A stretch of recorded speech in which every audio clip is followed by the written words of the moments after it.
สบายดี Healthy Style by ตุนดังที่เฮาพูดน้ำกันแล้วว่า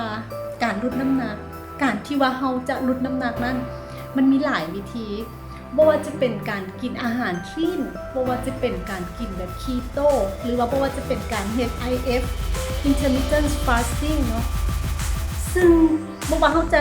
ลดน้ำหนักด้วยวิธีหรือว่าหลักการแบบใดก็อย่าแต่ถ้าหากเฮาขาด2สิ่งนี้เฮาจะบ่มีทางสำเร็จถึงแม้ว่าเฮาจะได้สูตรเลิศเลอเพอร์เฟกต์มาแต่ใส่ก็ตามแต่ถ้าหากเฮาหักขาด2สิ่งนี้เฮาจะบ่มีทางสำเร็จ2สิ่งนั้นคือหยังสิ่งแรกเลยนั่นก็คือเป้าหมายคือตุนได้เว้ามาตลอดว่าเป้าหมา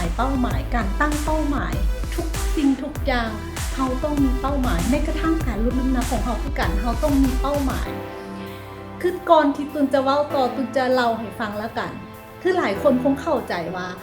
ตุนลดน้ำหนักนี่เฮ็ดครั้งนึงแล้วสำเร็จเลยซึ่งมันบ่แม่น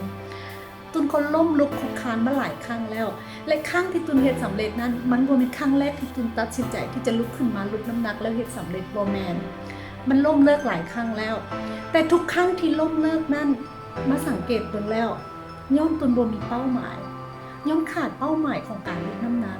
เพราะถ้าหากเขาขาดเป้าหมายของการเฮ็ดสิ่งใดสิ่งหนึ่งแล้วเขาจะเฮ็ดแบบเฮ็ดไปเรื่อยๆโดยที่ว่าเขาบ่รู้ว่าเฮ็ดไปเพื่อหยังฉะนั้นแล้วเนาะเป้าหมายของการลดน้ำหนักนั่นสำคัญอยากให้ทุกคนไปตั้งเป้าหมายการลดน้ำหนักของตัวเองหรือว่าไผที่ต้องการอยากลดน้ำหนักนั่นลองไปตั้งเป้าหมายการลดน้ำหนักถามตัวเองนี่แหละก็ต้องไปถามไผถามตัวเองว่าเขาอยากลดน้ำหนักไปเพื่อหยังเขาอยากมีหุ่นดีไปเพื่อหยังตอบคำถามตัวเองให้ได้แล้วหลังจากนั้นสิ่งที่ต้องเฮ็ดนั่นก็คือการเฮ็ดเป็นต่อเนื่องเพราะบ่มีถึงว่าเฮาจะได้สูตรมาแต่ใส่บ่มีสูตรใดที่ว่าจะให้เฮาลดน้ำหนักได้เพียงชั่วค่ำคืน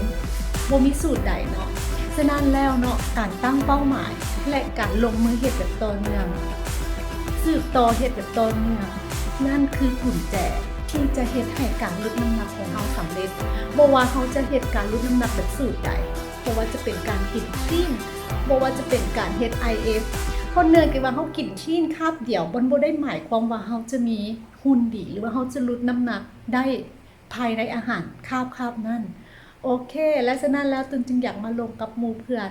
อยากให้หมู่เพื่อนไปตั้งเป้าหมายเฮ็ดเป้าหมายการลดน้ำหนักของตัวเองให้มันมีความหมายกับตัวเองโอเคแล้วพบกันบ๊ายบาย